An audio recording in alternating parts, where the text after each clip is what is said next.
Thank you, Lori. Greetings, everyone. My name is Christos Xenofondos. I'm the Assistant Director for Administrative Services for the Rhode Island Department of Transportation, and I am the Chair of AASHTO's Committee on Performance-Based Management. I would like to welcome all of the presenters and attendees to today's webinar, with many thanks to all the people that we have here, not just to share their knowledge and their experience when it comes to innovations, but also for you for being here and supporting the TPM webinars. The Transportation Performance Management Technical Service Program, which is sponsored by AASHTO in cooperation with Federal Highway and the Transportation Link Forum, are thrilled to co-sponsor this Transportation Performance Management webinar series. This is our 17th bi-monthly webinar, and our goal is to really support the broad TPM community by sharing lessons learned, ideas, and knowledge with the transportation performance management community. Today, we're going to be featuring a new fast-paced Blitz format. It will give each of our 12 transportation agency speakers 5 minutes to brag about innovations and improvements that they are implementing. For a lot of you who know me, you know that this is a topic that is particularly close to my heart, as it focuses on transportation agencies striving for excellence, striving to create public value in service to our customers. So last year, we hosted a good friend in Mark Fagan, who is a lecturer of public policy at the Harvard University, who raised the challenge for the public sector in defining and creating public value, and stressed the importance not only of innovation, but also of creating a culture of innovation that is sustained by institutionalizing new processes. And what you're going to see today is you're going to see the approach of a lot of our agencies and the innovations ideas that they've had as they're doing this.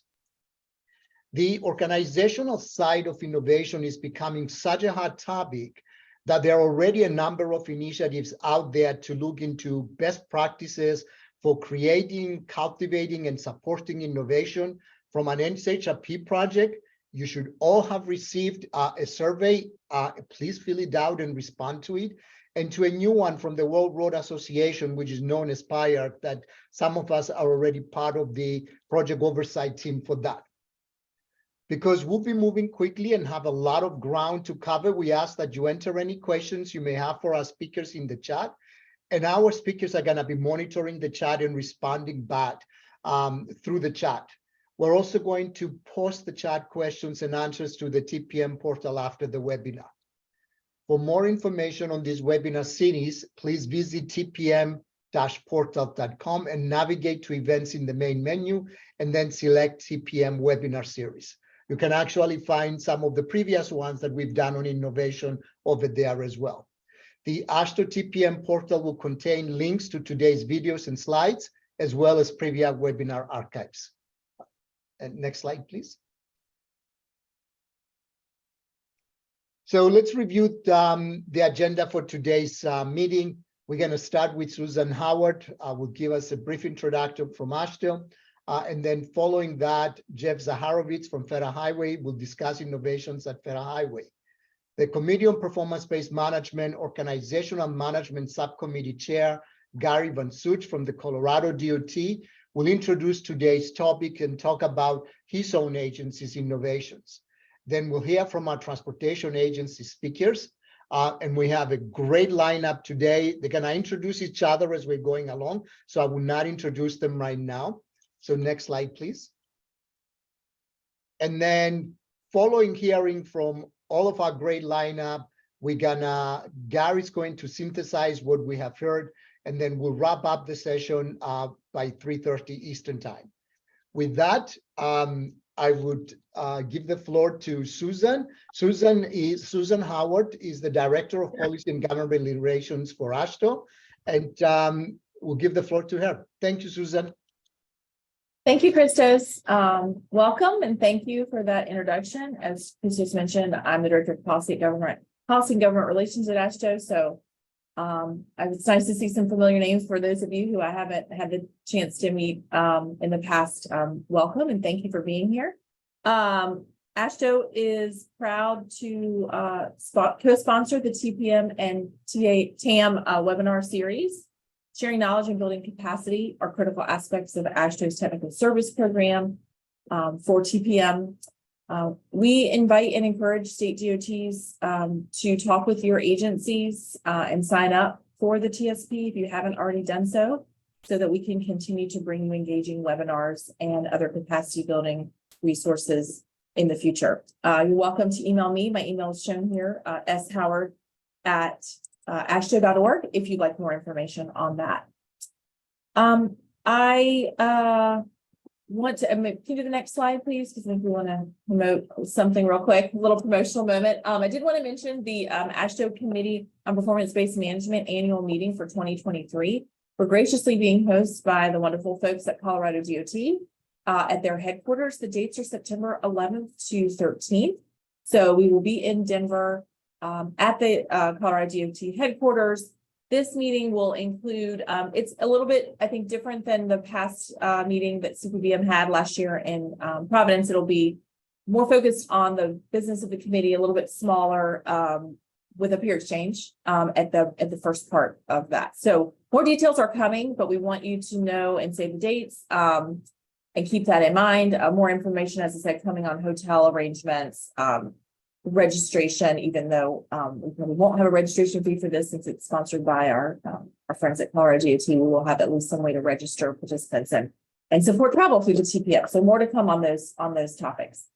Happy to take any questions that come in the chat for AASHTO, but again, thank you for being here. Appreciate your support of our TPM programming and the TSP and your work with our Committee on Performance-Based Management.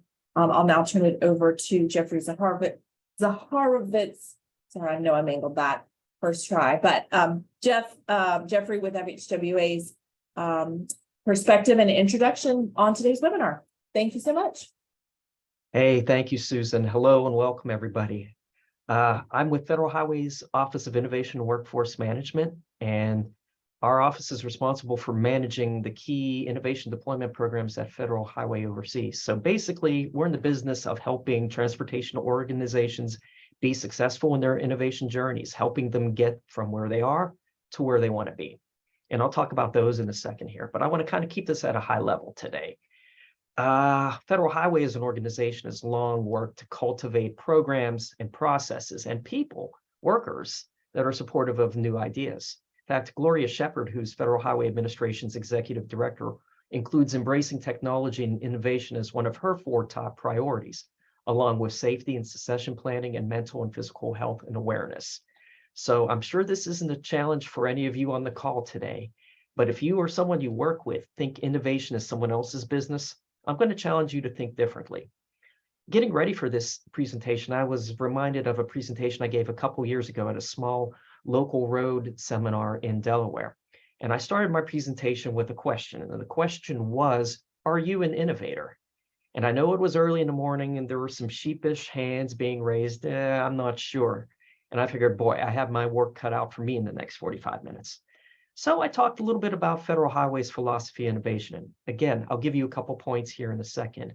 But I also brought some examples to the table, examples of everyday brilliant initiatives that were already occurring, including by folks who are in the room with me, things happening at the district office level, the maintenance yard, and so forth, that were really having a beneficial impact on their transportation systems.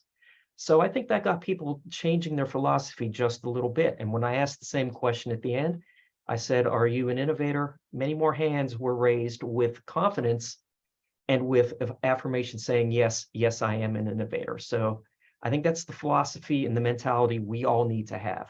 So to you, even if it's been a little incremental change in what you do or how you do your job, if you've implemented a process like that, you are already innovating. And from our office's perspective, I find that these little steps really can lead to big strides. And also for me, it's sort of like eating cashews as a snack. Once I get started, it's hard for me to put them down. And I think once an organization or an individual starts implementing innovations, it's going to be hard for you to stop.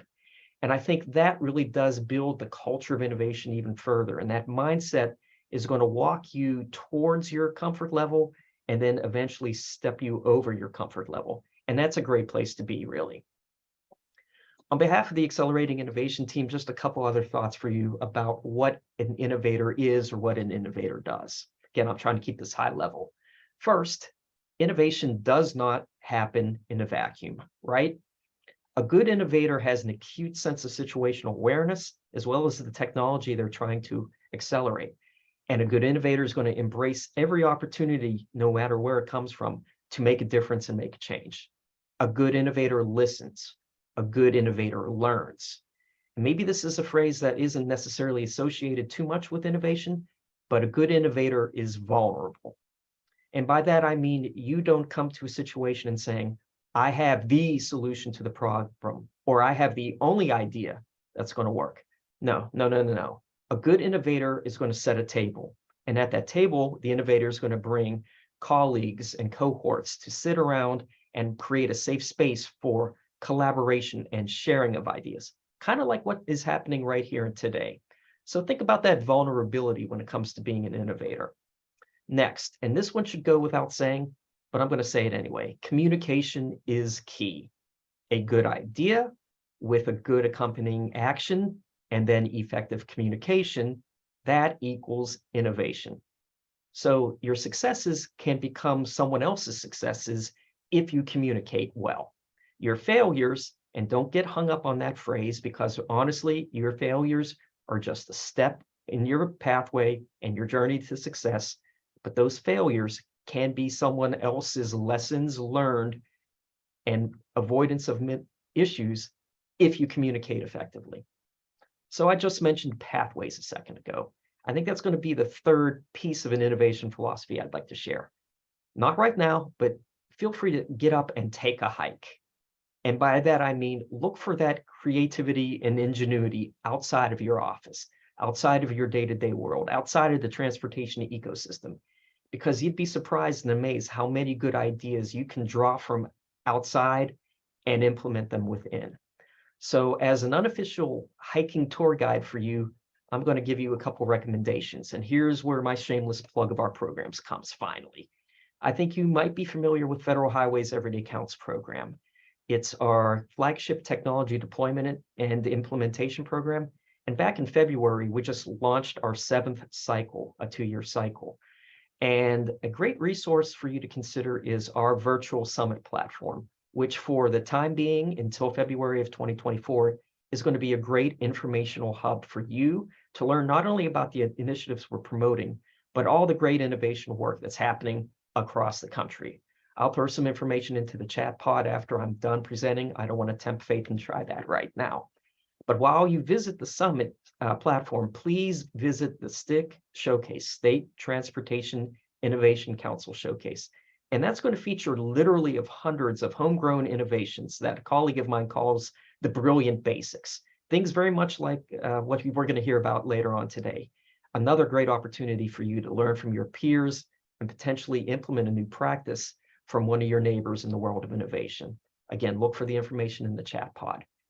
And speaking of the STIC Showcase from a couple years ago, our next presenter happened to be one we showcased back in 2020. So moving on to the next piece of the Innovation Blitz, let's welcome Gary Vansuch from Colorado DOT. And as you probably know, Gary is the chairperson of AASHTO's CPBM Subcommittee on Organizational Excellence, and his role at CDOT in its executive team is to direct efforts to improve the organization's operations to make government more effective, efficient, and elegant. And I love that last piece of it. In fact, Colorado DOT's Lean Everyday Ideas program was chosen as one of the top 25 innovations in American government back in 2018 by Harvard University's Ash Center for Democratic Governance and Innovation at the Kennedy School for Government.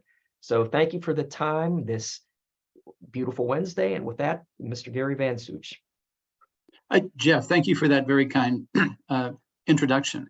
And thank you to everybody at AASHTO and with FHWA for the ability to have our session today. The session is being co-sponsored by the Transportation Lean Forum Community of Practice and primarily sponsored by the Organizational Management Subcommittee of the CPBM Committee. So we have an exciting session featuring innovations from 12 different organizations in a quick popcorn blitz kind of style. And I'm very pleased to start us off. As Jeff mentioned, our Lean Everyday Ideas initiative has been underway for the past dozen years here at CDOT, and that includes our CDOT Innovations Challenge. For those of you that participated in the March webinar for the Transportation Lean Forum, you've actually heard some about this already. We do have some QR codes here. Our Innovation Challenge, we borrowed that from another DOT, the Missouri DOT. So thank you, Missouri. Part of these webinars is the ability to borrow from each other. So we hope that you are able to borrow some things today. And I'm certainly looking forward to doing the same thing for some of our fellow DOTs. Lori, next. For those of you that were on that March webinar, you already heard about this, our plow blade installer card. It actually was our statewide, one of our statewide winners for the 2022 Innovations Challenge. It makes the process of putting blades on and off snowplows, which many of us have to do in our states, a lot safer and a lot easier. So you've already heard about that. I want to feature a couple of other things for this webinar this month. Lori, next. One of the other winners was actually our People's Choice winner. We had the chance for all 3,000 Team CDOTers to actually vote for innovations that are part of the finalists for our annual Innovations Challenge. It's, of course, one of our ways of getting promotion of these innovations across CDOT and to provide recognition for folks. And when they vote, we actually come up with the People's Choice Award. The People's Choice Award was for a LiDAR-based viewshed analysis innovation. At CDOT, it's important for us to make sure that our highways do not mess up somehow accidentally views that we have in our wonderful Centennial State. We have wonderful views of mountains and canyons and other places.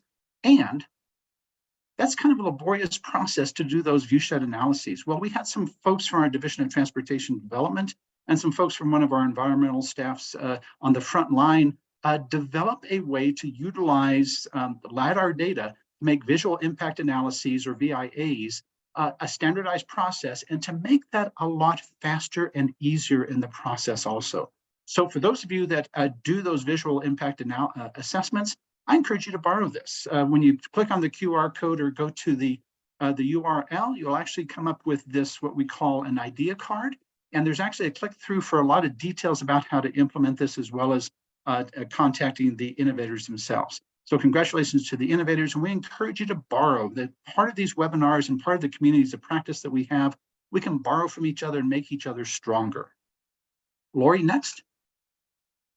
We encourage innovation from the front line to the executive suite, and our executives are wonderfully innovative on tough problems. In Colorado, we have 3,000 CDOT people scattered across 200 different staff locations of the 104,000 square miles of Colorado. Much of that is very scenic areas. Those scenic areas tend to be expensive areas to live in, and we found it tough to recruit people to work in those areas, particularly on the front line. So you actually see a fact sheet on the left-hand side where we're talking about our analysis of that. And yes, the analysis at the executive level. Our executives practice innovation and improvement all the time also. They looked at this and they said, gosh, can we do some things for those folks in those high-cost areas? So we provide a monthly stipend for folks that live in those expensive areas. But that's not enough. They actually went the next step, and we've actually developed the first in the nation where we are building housing for folks in these high-cost areas. We're going to rent it back to them at a subsidized rate to encourage folks to come work for CDOT and be part of public service. And we have QR codes for all of that also, and we encourage you to borrow these ideas. It's wonderful to have innovation on the front line. It's wonderful to have innovation from our executives. We believe in the spirit of innovation here at CDOT. And you're going to hear from 11 other organizations. Right now, I'd like to introduce our next presenter, Lisa Pounds from the Arizona DOT. Lisa serves as the administrator of the Office of Continuous Improvement and Employee Engagement for ADOT. She manages a team that oversees employee engagement programs, as well as leading the agency's efforts in continuous improvement through teaching and coaching to aid in the development of each individual's problem-solving skill set. Lisa, take it away. Thank you so much, Gary, and good morning. It's still morning in Arizona, so I can say that.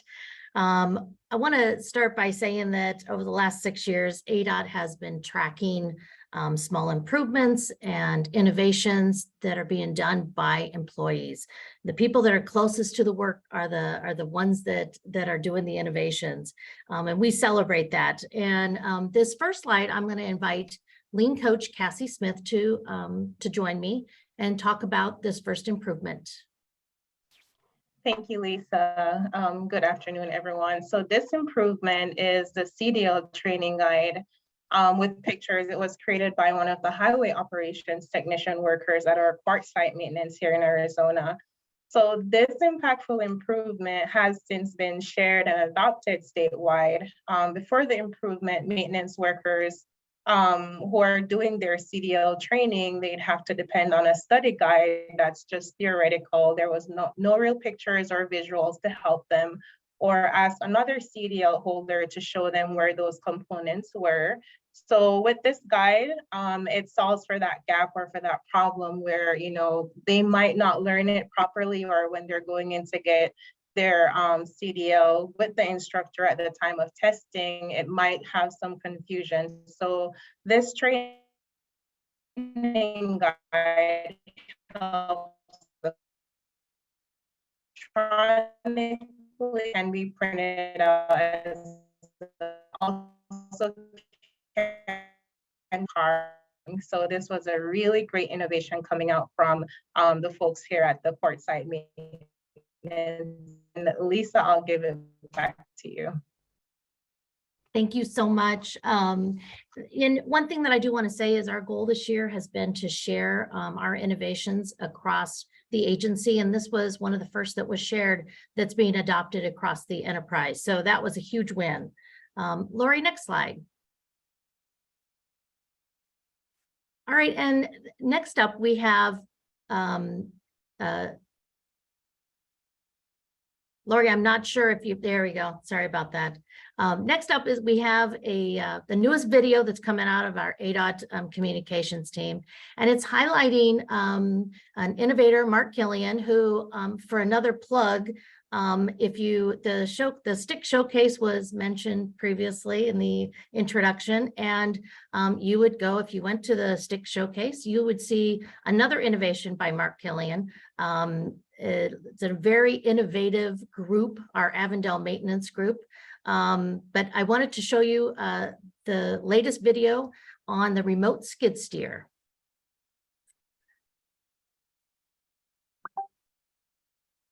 And Lori, we can't hear the audio.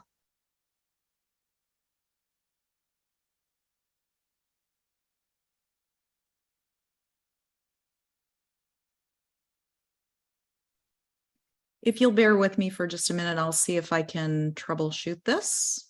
Thank you. Otherwise, we will have it available. And I do want to say I've got Mark Killian on the line. This is an innovation that you know he brought to ADOT, brought to Arizona, and it's really changed how they are cleaning out culverts and making things much more efficient. We need to maintain proper roadways, but sometimes the work isn't always necessarily on the road. Yes. It's around the road and under the road. When I started working here, I noticed some of the box culverts were pretty full with debris. And one of my initial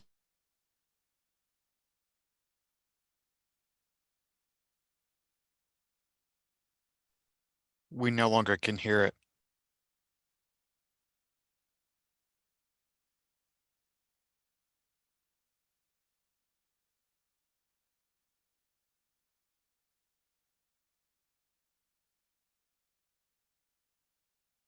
Lori, we can no longer hear it. There we go. Sorry about that.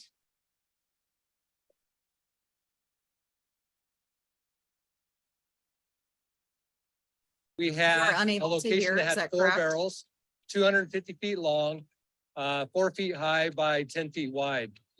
And our estimate from the contractor was $235,000 to have that hydrovac, and it would take them around 63 days of working time.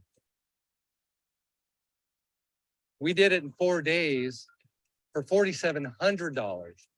And then you add the cost of the machine, $125,000. So literally in that one location, we not only paid for the machine, but still saved another $100,000. And now the machine is paid for, and we went out and did our entire unit. I don't have to worry about a contractor being out here for months on end, potentially impacting traffic. I know we can be out here within, be in a location and out within a few days, and then we can move on to other work, whether it's more work like this or it's other road work. They're going to be able to go in, get the work done quickly. And then those people that are involved in that are back on the team, and they're back doing the other work that needs to be done.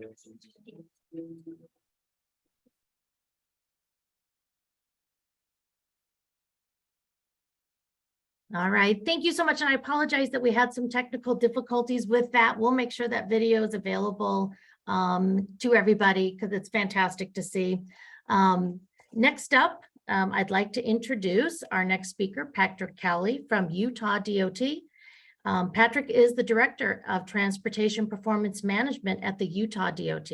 His division oversees and supports the areas of asset management, performance management, and organizational management within the department.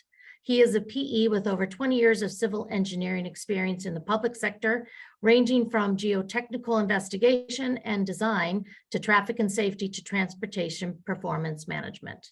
Patrick, take it away. Thank you very much, Lisa. And I'm so grateful that you got the glitches out of the way so that they won't happen during my presentation. So what I wanted to go over just very quickly is our Innovation and Efficiencies report. And the problem is if you say it too quickly, it sounds like innovations and inefficiencies, but that's not what it is. We want to highlight those things that are making us more efficient, that are changing the way we do business. And in the spirit of what Gary was talking about earlier, borrowing, stealing from other states and how they show things, you can see our innovation program dashboard. There are many other states that do this type of dashboard with time saved, hours saved, dollars saved. And we felt that it was important for us to also kind of quantify, give people an idea of how well these efficiencies and innovations are doing. And from 2017 to date, we've implemented over 550 innovations, and that's implemented. That's not just suggested, we think this might work, but the implemented by year.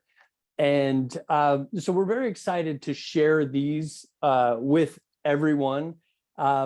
And this is a yearly publication that we put out, and it's primarily used by our executives to show the legislature and the governor's office all of the innovative things that we are doing. And I wanted to share one of those, the Innovation of the Year, on the next slide, that was highlighted in on page 7, which this is a great website. However, the next one, it's the incident management team and their UASs.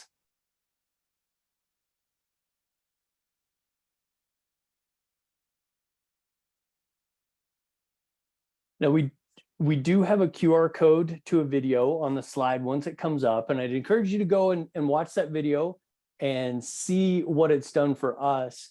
The Innovation of the Year was really taking our incident management team, folks who are out there helping to warn drivers of impending dangers that are ahead, whether it's a crash or debris on the road. They're out there on the front lines helping our public safety officials as well. And what we found was that when a crash happens, and specifically one that has multiple cars where it takes up a lot of lanes, those secondary crashes are a huge problem. So the faster we can get it cleared, the better.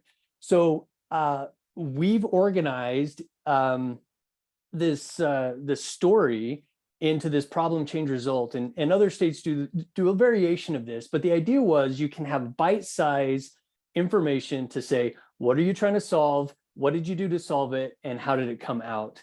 As we know, not all innovations are exactly what we think they ought to be. Sometimes we learn new things and they do better things.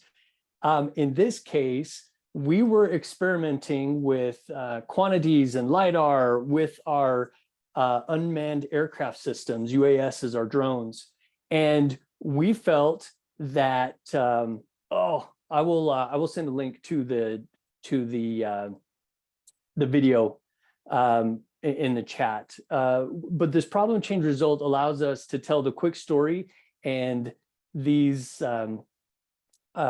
incident management teams found that by becoming certified operators in the UAS and following the FAA rules, going through the UAS remote pilot operator license training, that they were able to gather more information quicker to help our public safety officials clear those accidents, those crashes, and much quicker. And you can see in the write-up is from 5 to 6 hours down to 4 hours, and even quicker if possible. And if we would have said, hey, we're hiring IMT people, and oh, by the way, you're going to be a drone operator, that 5 years ago would have been, wait, what? But now it's just part of their jobs. They clear crashes, they give people gas, they help, change tires, and they operate drones. And we thought that was innovative enough to give it our award winner. And it's things like this across the nation that we just love to see and see if we can implement.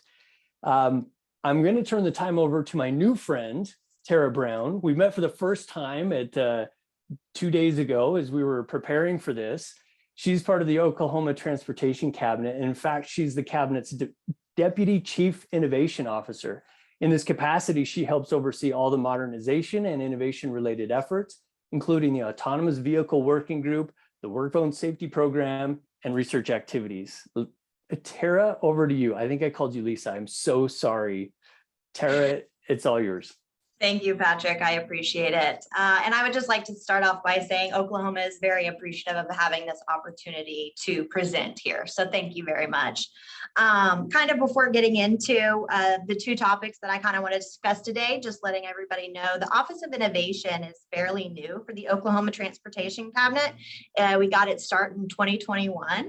And although we all are aware there's lots of innovation constantly going on at our DOTs and other transportation related agencies, we're just now starting to get and grasp all of those stories, the information, and how to share it out, not only internally, but also to the public. So the first slide that I want to go over is kind of discussing this opportunity that we've seen in efficiencies tracking. What we're currently in the efforts of doing is creating a SharePoint site to allow more efficient and effective conversation and communication between all three of the cabinet agencies within transportation to tell their stories, new successes, and ways that they have been very innovative. On the next slide, we show a little bit of our smart sheet that we've started of our dashboard to start collaborating together and showing all of these efficiencies, whether it's time savings, cost savings, et cetera. And as you can see on the left side, there's a little bit of those efficiency highlights. It can be from project bundling that saves time and money and effort, our footprint consolidation with eliminating private leasing and going on to public state property, different types of projects as well, like overlaying existing shoulders instead of replacing them. But we really want to encourage all of our employees to start sharing and telling their stories. They have amazing stories. So we're hoping that this SharePoint website will give them that opportunity so that we can continue again internally sharing this and celebrating them. But as we all know, this also does allow for us to share with our legislators and the public how we're being good stewards of our investments and good stewards of our appropriated funding to show that we really do want to put it back into the infrastructure. The next topic that I do want to discuss is kind of on the other side of what the Office of Innovation has been focusing on. And a lot of that is the business process improvement side. Currently to date, since we became established in 2021, as you can see, we've completed 8 change initiatives, close to 144 improvement projects we've defined and have been working with different areas to see them through their implementation plans. KPIs have been developed for all the areas across the cabinet, right? We're only as good as we can measure and report out. SOPs, Lots of the times we have 30, 40-year-old veterans that it's in their brains and that's where they keep the information of how to do the jobs. And we're really trying to teach everyone that it's through that knowledge management piece of sharing, trying to get lots of standard operating procedures implemented and on paper or digital so that we can pass it on to the next generation of transportation employees. And the other side as well, which is the last thing I want to cover, is technology implementations. In regards to that, a lot of the times we know technology changes, and whether we want it to or not, it pulls us into the future. And we do have a lot of legacy systems currently in place within the transportation cabinet. So that is a big part of what the Office of Innovation is also trying to head up in regards to getting us current with our technology and also finding new and innovative ways through technology platforms that will help especially the district and field employees get their job done in a more efficient manner. So again, thank you so much for the time to share this information with you. And I want to go ahead and introduce who's up next, which is Brian Cowan. He's from the Ministry of Transportation of Ontario. Brian is the manager of the Fleet Management Center for the province of Ontario. He has close to 40 years of experience in fleet management, and the past 12 years of those being in that subject. He's a strong advocate of continuous improvement, employing the concepts of lean across all of his many functions. Brian, take it away. Come on. There we go. Oops. Little technical difficulties. Okay. Thanks for that, Tara. And again, thanks for having us and giving us an opportunity to share what we've been doing, or some of the things we've been doing. Again, I apologize for the obvious metaphor with the road, but I couldn't resist it because it has been quite a journey that we've been on with respect to our process of charging back for fleet costs to our client ministries. So starting back in 2009, we were challenged with the task of merging all of the fleet management operations for a number of different ministries, 25 separate ministries in fact, under one umbrella, as more of a centralization and initial efficiency effort.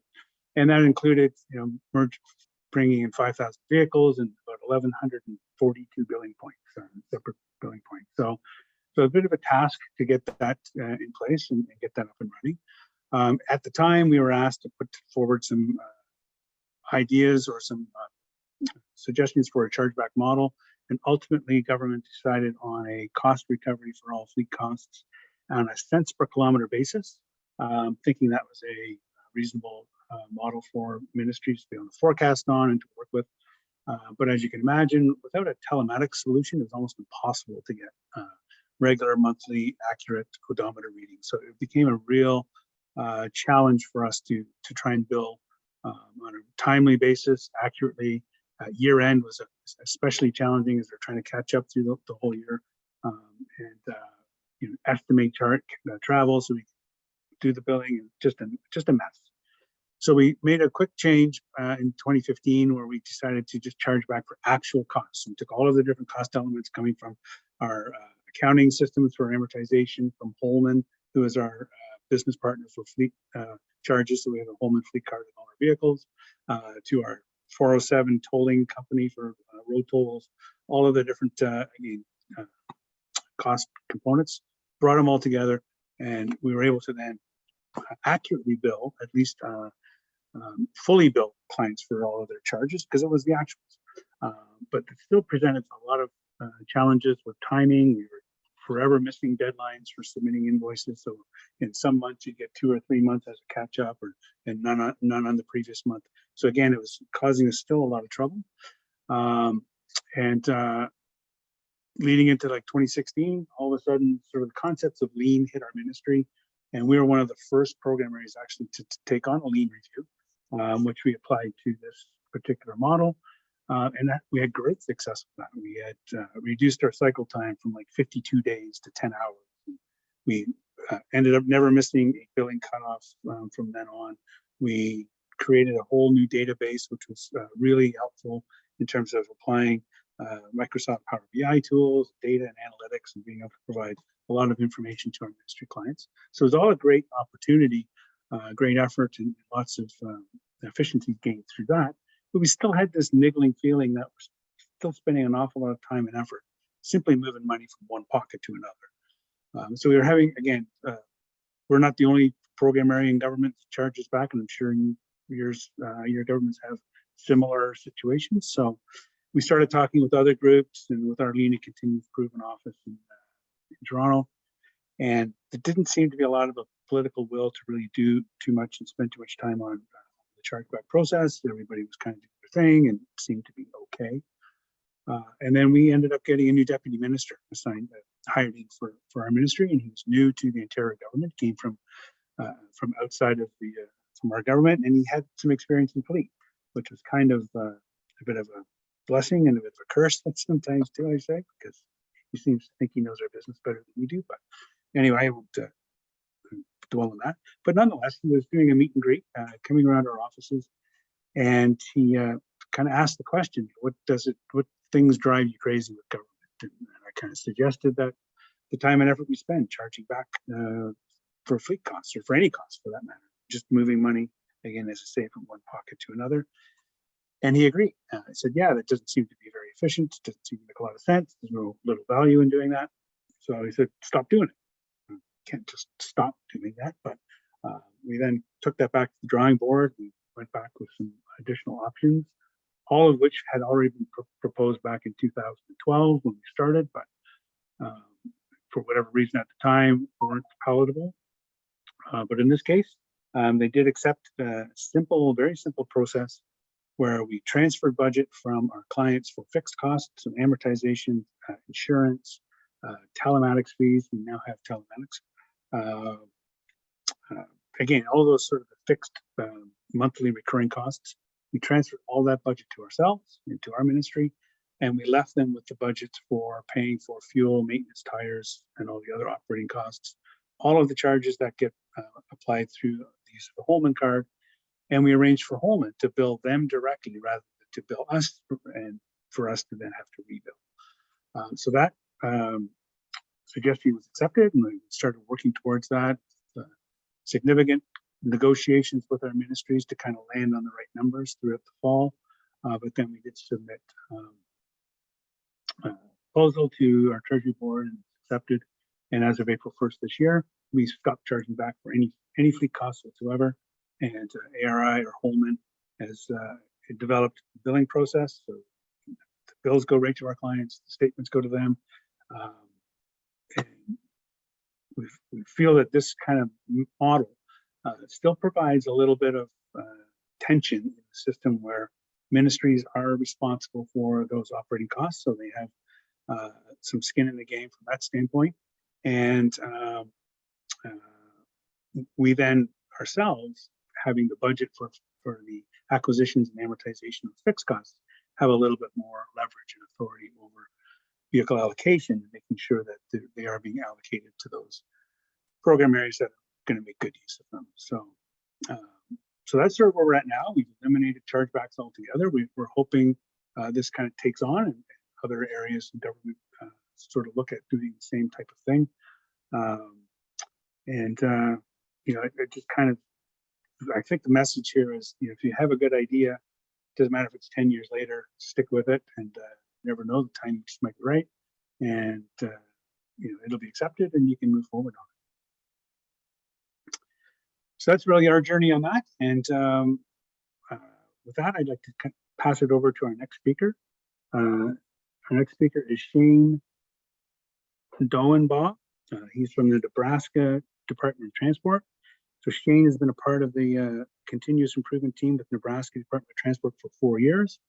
And while with NDOT, Shane has worked on both multi-million-dollar projects and all the way down to postage cost projects. So quite a range and a variety of projects there. So again, I'll pass it on to Shane. And thanks everybody for your time. Excellent. Thanks, Brian. Appreciate the introduction. I am part of a 4-person team that we work throughout our state, throughout our all the different districts and shops and central office, just trying to come beside what I tell people is I just come beside really smart people and help them see things differently and improve the processes that they do. What I have here that I wanted to share with you is one of my cohorts, one of my colleagues, Rachel Kilcoyne, did this project last year or maybe just about the time that pandemic hit. So this project actually came in at a perfect time. Just like I'm assuming in every other DOT that you have a right-of-way division that's responsible for acquiring real property. When your department needs to build a road, we have to acquire that right-of-way in different areas. And we found that in listening to our employees and listening to our teammates, we found that the process to do so was very cumbersome. And in fact, it was incredibly paper heavy, required so many documents going back and forth in some very archaic, in 2023, we would definitely think of it as archaic, or even in the 2020s, an archaic way of doing things. I saw a picture of the packets of paper that needed to go around, and it was literally, and this is on the regular, this happens, it was about 2 to 3 inches thick. So they decided Rachel went with a team, worked with a team to tackle this project and try to figure out how we can make it less cumbersome and make the deeds for these land ownerships and these land purchases, make them to be recorded quicker, more accurately. And of course, we really wanted to focus on reducing the confusion and the frustration for the counties and for the landowners, for the Nebraska public. So this is what it looked like beforehand. Go ahead and go next slide, Lori. And then just click it once. Yeah, so it was very paper heavy. There was printing and copying and packets and wet signatures and certified mail. You know, they had to prepare cover letters and vouchers and put all this stuff together, sign it and then scan it and then send it certified mail, which wasn't, you know, a huge expense, but still kind of cumbersome, still kind of spendy, you know, $4,500 annually. There was photocopies that we needed to keep when we sent the original documents. We had to make these photocopies and keep them for a while, only to shred them later. They processed each invoice individually, which really kind of bogged things down, especially up in controller division. And what they found when Rachel was working with the team is they found that there was an average time of about 23 days to work through this whole thing, 23 working days with this. And in the research this team did, they found that there was actually a solution out there. And you know, I think Gary mentioned this and some others mentioned this idea of collaboration. One of the things that we pride ourselves on when we do process improvement or continuous improvement here at the state of Nebraska is we do stakeholder interviews and we do benchmarking and we reach out to what other states are doing or what other counties are doing. We beg, borrow, and steal all kinds of ideas. And we found, when Rachel was working on this, her and the team found that there was already a solution out there that the majority, probably 98% of the counties, were already doing. And so they grabbed onto that, not only streamlined the process and began eliminating this paper heavy work, but they also found an online solution that was going to work wonderfully. And one more click, Lori, and we'll see what the after effects were. I'm pretty excited about this. So all the cover letter and the vouchers and all those kind of things, those were eliminated. That print wet signature, the scan, the sign, all that thing, that was done electronically right on immediately within this portal. No longer was it needed to send certified mail to get this. In fact, the annual membership for this online platform is $1,000. So already we're $3,500 ahead. All these photocopyings that were needed, you know, that was eliminated as well. The processing these invoices individually, because the way this software works and this platform works, we're able to process in batches and do it so much more efficiently and effectively. And I love this last line here, the average time taken down from 23 days for one deed to go through and to get all of that done and pretty bow tied on it, down to less than half a day in most cases. And it's in the county courthouse. It's already official.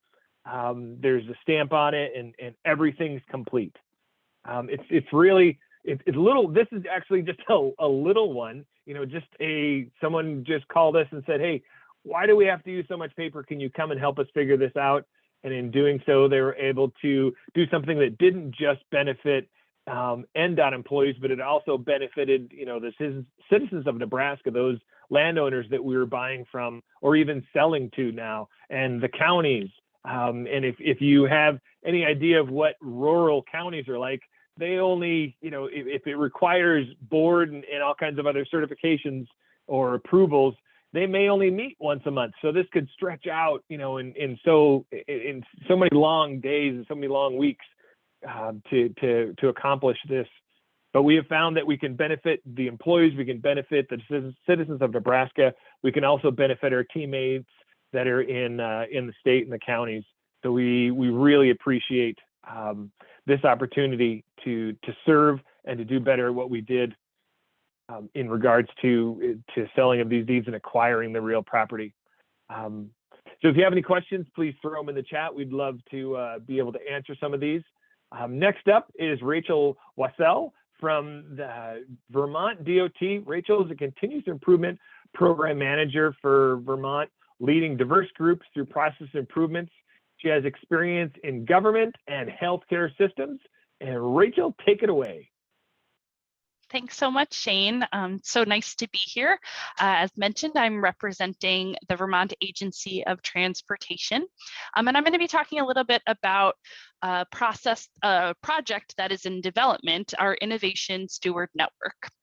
So in late 2022, the Vermont AOT, as we call it, launched something called AOT Innovates, which is very similar to what has been described a few times by a few different DOTs, but an effort to collect the innovations and improvements we know are going on at all levels of our agency, but don't necessarily always have the insight into or don't get the spotlight that they deserve.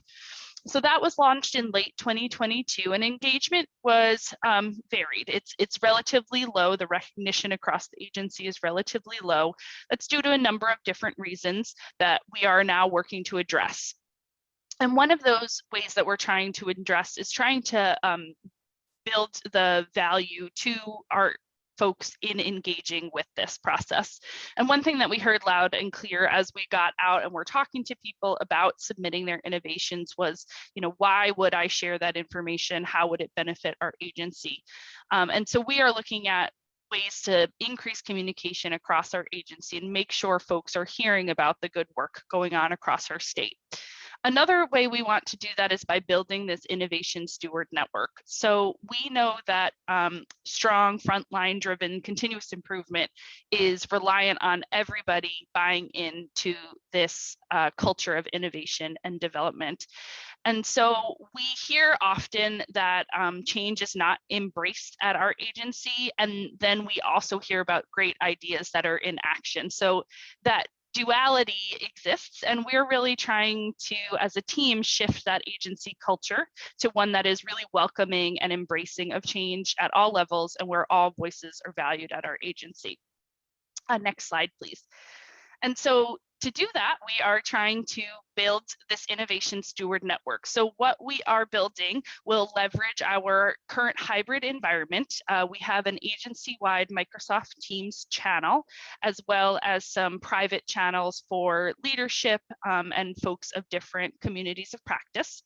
We will be making weekly calls for participation. So we have, we're piloting an idea called Think Back Thursdays, which is going to encourage folks to reflect on what worked for them that week, what processes they improved, similar to a coaching kata mindset, but asking folks to be thinking about what they worked on last week and what they want to bring forward into the next week as far as improvement goes.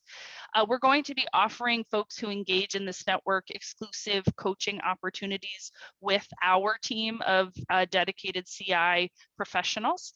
And we're going to be building a community of practice across our agency. What we hear is folks are relatively siloed, whether it's in their divisions or in their specific regional locations, and we want to help folks connect across the agency and again share these innovative and efficient ideas. So we're also trying to make sure that we prioritize the benefit to the employees who are going to engage in this. So this as I mentioned, is a really great networking opportunity across our agency.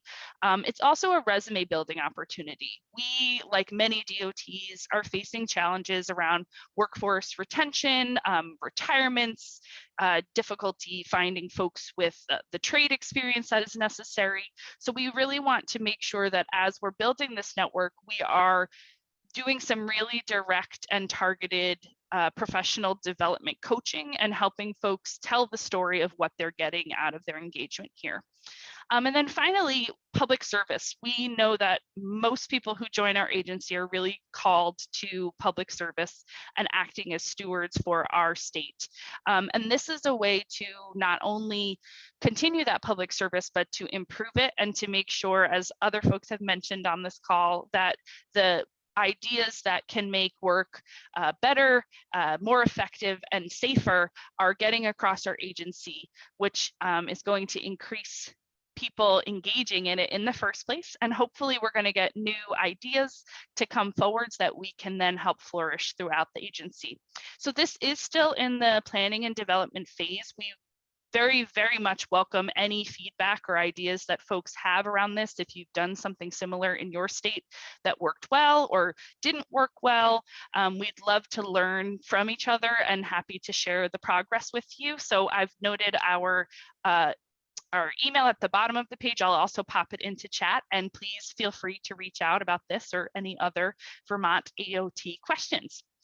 So I will hand it off to the next speaker, who is Peter Drivas from the Port Authority of New York, New Jersey. Peter is a supervising analyst with the agency, where his work focuses on enhancing internal business processes and external customer experience. Thank you, Rachel. Thanks, Peter. So the Port Authority of New York and New Jersey operates 6 tolled bridges and tunnels over the Hudson River. Those are those green dots that you see in the map on the right. So over the last few years, all of those crossings have transitioned from legacy toll booths with gate arms to an all-electronic tolling system using overhead gantries, which either read and charge an Easy Pass tag in the vehicle or take a photo of the license plate and commence a toll by mail process. And while that change has had welcome effects on congestion and customer experience and fare structure flexibility, it's also posed a new problem for us, which is that a persistent minority of drivers without Easy Pass ignore their toll by mail bills, something which I know lots of other tolling authorities across the country have run into. So our small internal consulting team, the Office of Continuous Improvement, started working with our agency's Tunnels, Bridges, and Terminals Department in early 2022 to find new strategies to address this problem.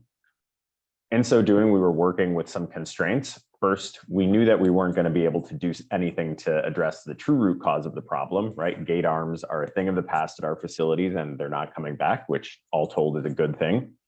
Second, this was fundamentally a challenge of influencing customer behavior, right? How do you get someone to pay you if they don't want to?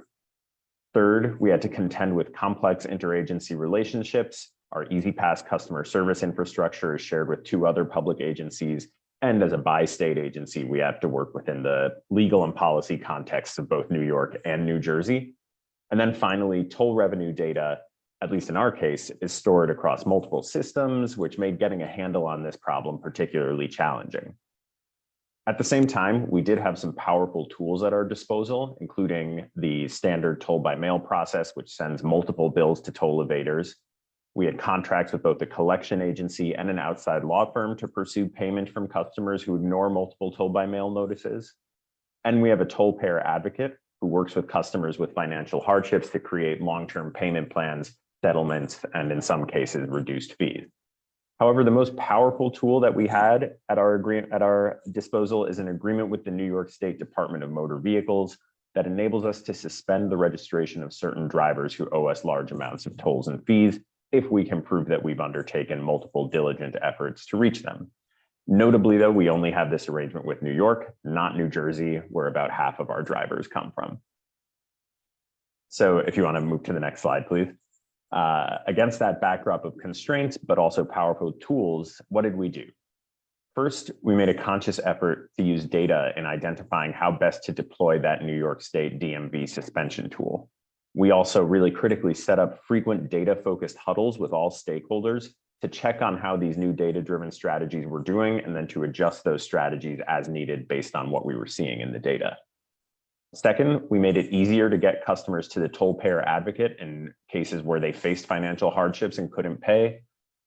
Third, we tried to intervene upstream of the problem by encouraging enrollment in Easy Pass with a large direct mail campaign that ended up being pretty helpful at the margins. And then finally, we clarified roles and responsibilities for staff who were closest to this work and created an SOP library to standardize practices and clarify how each of the tools at our disposal were supposed to be used. So far, early returns have been promising. In 2022, we saw a 15% increase in the amount of revenue recovered on average each month compared to 2021. We also found that our use of data enabled us to have particular success in the New York State DMV suspension program. So for example, in recent months, the number of clearances, which is to say customers who pay after being suspended, as a percentage of total suspensions has climbed by about 10 percentage points. And overall, our agency was able to recover over $21 million in past due tolls and fees from the suspension program alone in 2022. So a few lessons learned from this work. First is that it's okay to focus on quick wins and things that you can control. Going in, we knew that we could solve this problem overnight if we were able to bring back gate arms at our tolls, or if we were able to, snap our fingers and get the New Jersey State Legislature to create a suspension reciprocity agreement with us. But we knew that those things would be hard to accomplish. So in the absence of those bold moves, we made a list of quick wins that we could implement, and we tried them out, and then we adjusted as needed. Second, we weren't afraid to work with imperfect data. We kind of worked on two tracks. One was trying to improve the data that we had access to and the quality of that data, and then simultaneously tried to make decisions based on what we did have. And then finally, we practiced radical collaboration and transparency. So every idea that came out of this project didn't come from our team in the Office of Continuous Improvement, but was really driven by staff on the ground who understand the dynamics of this process intimately, including in many cases, the folks who are responsible for processing tolls that are owed to us. By empowering those staff, we were able to identify the most feasible and impactful solutions. So that's about it for me. Happy to answer any questions that come up in the chat. But otherwise, we'll go up north. I'll pass it to Scott Rollins from the Maine DOT. Scott is the virtual public coordinator in Maine DOT's Bureau of Project Development, where he manages the virtual public involvement process. At the onset of the pandemic, Scott led a multidisciplinary team to create the on-demand virtual public involvement process from the ground up. And this process has been used for every project development project since June 2020, and will continue to be used even post-pandemic. So over to you, Scott, and thanks everyone. Thank you, Peter. So Jeffrey mentioned Everyday Counts, and we actually took part in Everyday Counts 2018 EDC 5, and that's where we actually joined virtual public involvement at that time. And at that time, we really weren't doing a lot with it. We were trying out different things and playing around. But as we all know, when COVID-19 pandemic hit, we had to make some major changes.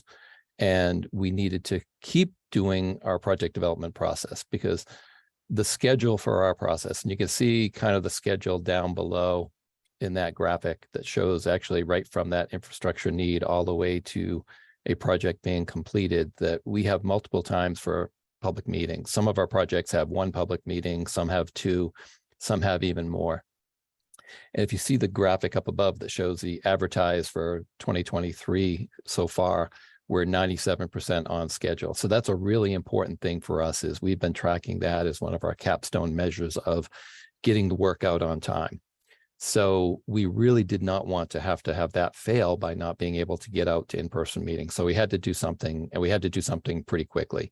So we kind of went through thinking about, okay, what are we going to do? What are our needs? We need to get the information out to people about our meetings. We also need to have a dialogue back and forth. We're a very rural state, so we want to make sure that those folks that maybe don't have great broadband, that we could still get that information out, even if people had some low connectivity issues or connectivity at a time. And as we all know, live meetings sometimes don't always go as planned. So we really had to try to come up with, some other method. So go ahead, Lori, next slide, please. So before I get to the solution, the big part of this was making a decision, and we really made that decision very quickly. In fact, it was the day before we all went home and went home remote. And we had a meeting, and it was mostly a focus in project development, our management, and we came up with a solution of what we wanted to do. One important thing, we did not go to our upper management. We didn't go to the commissioner. We just did it on our own. This was for project development projects. And we were hoping it was going to work so we wouldn't pay the price for that later. But what we came up with was really coming up with an on-demand public meeting or on-demand meetings. And we would post those for 2 to 3 weeks at a time and allow people then to go in, see that meeting. If they had a low connectivity issue at a time, they could go in later. And so they'd have plenty of time to do it. They wouldn't have to do it at a specific time, because sometimes people, even if they were doing it remote, they might have had Zoom fatigue anyway at that time, going into another meeting. So we wanted to make sure that people could just do it anytime. That way people that might have issues with a specific time going on to a meeting wouldn't have that. One other thing we did that was new was we promoted all of these on social media. So we did targeted social media ads, and you can see that graphic up on the top right, showing an example of one. These are very inexpensive. The average cost per project is only around $200, but we're averaging the views of folks of over 600,000 times that's being shown. And the individual people of seeing one of those average is 20,000 average people seeing an ad. So we're really getting a huge reach, way over and above what we got from in the past when we do the legal ad in the back of the paper, and also emailing to the abutters. We still do that, but we do this over and above. The graphic, the QR code right below that is actually showing our active meeting page. So when people go snap that QR code, if they get that in the notice, they can go and see all the projects we have live going on at one time. The other big important thing was we wanted to have people to be able to comment and respond to that meeting and be able to save that information. And we utilized the public involvement management application that was developed by Iowa DOT. And they developed that for in-person meetings, but we utilized that, kind of made it our own. That's the internal thing that we see once people comment. But down below in that one in the corner, you can see an example of a project where someone commented, we respond back, and they can comment back again. And we really got a lot of favorable comments from people on the process and also just keeping them up to date. In fact, that project was one that we had during construction, and it was a major construction job, closing down our major interstate for a weekend. So keeping people informed during construction, sending them weekly updates through all the stakeholders and the ability to send them emails was very helpful to be able to do that. And if you kind of look at the data, moving over a little bit to the left, we've had probably now we're actually up to over 150 meetings. We're averaging about 72 people a meeting, well above what we would get in person for an average meeting.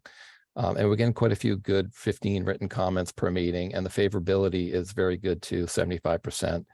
Some of those are very low on ones that people might not like something, especially if we're impacting their property, but that's the average we're getting. And so we're really getting a lot of good information from people. One thing we did too was we made sure that they were mobile friendly, so that anyone on a smartphone can go on and see the meetings and comment from there. We've really tailored and evolved as we've gone on. We include videos in the story map. We use the ArcGIS story map. So we tell the story, we have videos in there, we give a brief description of the project, we might add up on some plans so people can scroll down through, see that information, and then make a really good comment based on that information we have. We've definitely learned to keep those videos short and sweet to be able to let people see that and not lose them for a 20-minute video of something that they really don't need to see all that information. So we've really tried to evolve as time goes on. We've made them anonymous. People can go in and see all the information anonymously. If they do want to comment, then they have to register. And once we have that information from them, we can then email them later on. So we've really kind of evolved this. We're still working on more things. We're working on an equity outreach dashboard that will be integrated with PIMA with this, so that we'll just get more information of who are we reaching and who are we not reaching, and hopefully keep evolving this system. So that's all I have. And again, I'll be able to answer any comments in the chat. So up next, our next speaker is Dave Schwartz from Kansas DOT. Dave is an assistant to the Director of Planning and Development at Kansas DOT, where his responsibilities include asset management, performance measures, and traffic safety. Dave was named KDOT's first highway safety engineer in 2004. He recently developed the Kansas TAMP and is beginning Kansas's first resilience improvement plan. Take it away, Dave. Thanks, Scott. That's I'm really impressed by the amount of support you guys have gotten on the virtual public meetings. So in Kansas, our safety efforts, we don't have a separate highway safety office from the DOT. We're all in one house. And here lately, we formed a Bureau of Transportation Safety. I feel like the hard side engineering stuff and the soft side behavioral stuff is coming together better than ever before. But one key partner in that whole process, you know, to study the safety trends, you have to have great data. And our biggest conduit, of course, is law enforcement. And we all know they have lots of other things that they have to do. Filling out crash reports may not always be the most exciting thing that they do, or maybe even not very easy. We've worked on that end of it as far as how they're able to submit their data. But one thing we thought that could help them in their enforcement efforts is to get more crash data in their hands so they can see where the trends line up, where those life-changing type crashes where people are killed or seriously injured. And I don't have a live demo here for you today, but you've got the QR code on the screen there that will take you to our safety corridors, which again is another area where the hard side and soft side are really working together to try to get the message out to the people on these corridors. Hey, you need to make driving your job one. And so anyway, the dashboards, which is an idea that we've stolen from a state that begins with C and ends with T. And but anyway, we like to think we improved on their concept here. The GIS window that you can see in the middle of that slide there is you can adjust the limits of that. And so this happens to be one of the safety corridors north of Wichita. And if you zoom in on a certain section of that corridor, the stats, all of the stats around it will change to just reflect that geographic scope. And so, for example, this corridor happens to span 2 different counties. So the sheriffs, if they are out enforcing, they may only be interested in their county and they want to know where those hotspots are. So we have only unveiled this here in the last couple months, but so far the reaction has been really positive. I like to think that this is a little carrot that we can offer to those officers for their hard work of diligently filling out reports and actually putting their lives on the line, really, to get out there and enforce our traffic laws. And so anyway, that's a brief example from Kansas. Our next speaker is Ben McCullough from Texas DOT. Ben is the strategic data scientist for the Strategic Planning Division. I want that title. He's responsible for standing up the Digital Roadway Data Project. He co-chairs the Enterprise Data Management Work Group that's set to deliver policies, guidelines, and resources to accessing, storing, and using data to make business decisions. Go ahead, Ben. All right, so today I am presenting on the TxDOT level letting dashboard. So we are set to deliver about $10 billion worth of projects in fiscal year 2023. And next year is about the same in fiscal year 2024. What has been happening previously is our lettings are very lopsided. So most of the projects are put into June, July, and August. And it's just becoming untenable for our contracting partners. So when we put these projects out to letting, they are coming back and saying, we don't have the resources to do all these projects. They need to be spread out over the years so we can manage what projects we can take on. So over the last year, we have done multiple iterations to improve the health of the lettings by having a more even distribution of projects. So this is not only in terms of the number of projects, but it is the size of the projects. We have found that there are some months that we cannot really level because you have one project that is, you know, $500 million, and that's just going to swing the month. And no matter where you put it, you're going to have a spike. But we try and minimize those and make sure we don't have, you know, those projects in the same month. There's a lot of work more to do. I'll show you on the next slide after we go to that, but we are getting better. Oh, there, we are getting better. So we are actively managing it. There is a work group within TxDOT that is reviewing projects each month to see what projects are at risk to move out, what projects do we need to bring forward, what needs to be replacing projects that just are not going to make it. So there are multiple efforts going on at TxDOT to make sure we understand risk and understand what is available to bring forward. If we can go to the next slide. So this is the level letting dashboard. This is just 3 years. We normally have a 4-year view, but I wanted to show you upcoming fiscal years. You'll notice in 2026, we have these giant spikes in quarter 3 and 4. Those are basically because of a project in each month. And that is tackling our Interstate 35 going through Austin. And that is huge projects. And no matter where you put those, you're going to have a spike. So we just need to plan for that. This dashboard allows you to click on the bars and see what projects are within it. So you could click on the blue ones, either the light blue or dark, or the entire month, and see the project information. It pulls it up in a table below it. You can filter it by your district. TxDOT has 25 districts. There's a lot of different projects that we are managing, and so you have a lot of different people putting projects into the system, and they don't look statewide where they're slotting in. So it's up to these working groups to kind of take an overall view to manage the projects at a statewide level and make sure that we don't have these giant spikes anymore as much as possible. So that is what Texas is working on. We have plenty more dashboards that we're using to manage this, but they are really still in their infancy on being utilized. So our final speaker today is Nick Baptista from Idaho DOT. Nick is a continuous improvement facilitator and business analyst.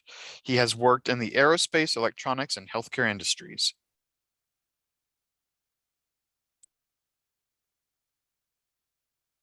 And we're going to hear from Nick via a recorded video. Idaho Transportation Department, ITD, to share our innovation project with you. My name is Nick Baptista, and I am a Six Sigma Black Belt and a continuous improvement facilitator. My presentation today is on improving ITD's permission access support system, PASS. This project began in September, and we are projecting an implementation or go-live date of July the 1st. The project team is a cross-functional team with members from highways, human resources, administration, IT, and continuous improvement. To improve the process, we utilize the Lean Six Sigma methodology of define, measure, analyze, improve, and control. I'm also using the A3 project charter to tell our story. We begin with the background. PASS is used to help onboard employees. It's a workflow application that we use to request accesses for staff members to ITD's networks, program applications, equipment, buildings, and rooms. PASS has been in place for over 10 years and continues to work, but is no longer supported by the vendor, costs money to upgrade, and would require significant resources and time to bring up to date. In addition, the subject matter expert who supported PASS is no longer with ITD, and a wealth of knowledge has been lost. PASS is universally disliked and is considered a big pain point for onboarding. In the onboarding process, admin personnel manually input the access request into PASS. Mistakes have occurred during the input process, causing difficulties for the employees on the first day of work. This is a great segue into our A3 problem statement, which is employees, contractors, interns are not consistently getting their access needs met on the first day of work. PASS is outdated and is a security risk to the ITD network. With no support or upgrade, we could lose data when PASS ultimately crashes. Our A3 goal statement is to consistently give accesses needed by employees on the very first day of work, to create a job roles library, moving ITD towards role-based access, to reduce the stress and frustration of the onboarding experience for the users and the new employees. What we've accomplished so far: we've replaced PASS. We built an in-house app called IPARS, which stands for ITD Permission Access Request System. We built the app using Microsoft's Blazor framework. The benefit to this is everyone in IT is familiar with Blazor, which eliminates concerns of losing support knowledge when an employee leaves ITD. We also created a role-based jobs library in IPARS. Access requests are pre-selected by admin personnel in the role-based job template, and when a new staff member is onboarded, the admin personnel attaches the job template to the new staff member, and the work order is generated. Admin personnel no longer manually input the access request for each onboarding employee. It has already been input in the job template. This saves time and minimizes errors and eliminates workarounds. To monitor our improvement, we are using 3 metrics. The first metric is the number of emails asking for help that the service desk receives in each month. The baseline for this metric is 67 emails. The second metric is the length of time new employees must wait for accesses and equipment when failure occurs. The baseline for this metric is 1 to 4 weeks of wait time. The third metric, which is more subjective, is the complaint and frustration level of staff. The baseline status level for this metric is red. We have set an improvement target of at least 50% on the first 2 metrics and a target of green on the third. We feel confident about meeting those metric targets. What are our next steps? We continue to go through user acceptance testing. We are in the process of creating training materials and videos. We're working on a training schedule for staff. We're also creating an issue resolution process where issues are collected and addressed immediately during go live. As mentioned before, we are tentatively set to go live on July the 1st. This concludes my presentation.